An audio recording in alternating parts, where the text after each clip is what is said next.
Right now, the Iran conflict is shaking the entire global oil market and oil prices are exploding. Energy markets are volatile and governments around the world are getting nervous. But here is a surprising truth.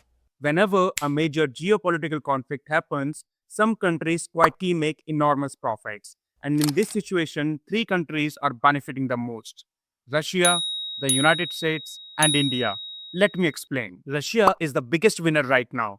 Before the conflict even escalated, Russia was forced to sell its crude oil at a discount of $10 to $13 per barrel because of the Western sanctions. But today, Russian oil is reportedly trading $4 to $5 above the global benchmark prices. That's almost an $18 swing per barrel. And remember, oil and gas contributes nearly 20 to 30% of Russian federal budget. With instability in the Middle East and concerns about supply disruption, many countries are quietly increasing their purchases of Russian energy.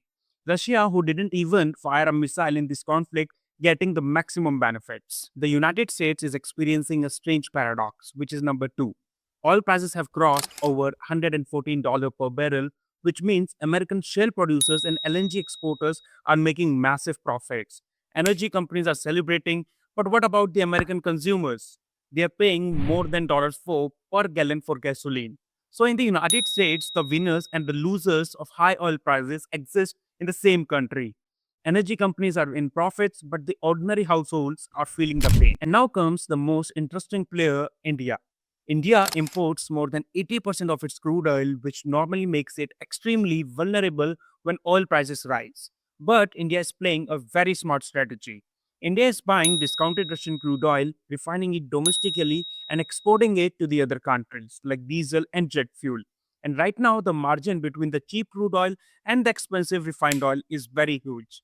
On top of that, India maintains diplomatic relationship with the US, Russia, Israel, and Iran at the same time. So, in the major global conflicts, the biggest profits rarely go to the countries that are fighting.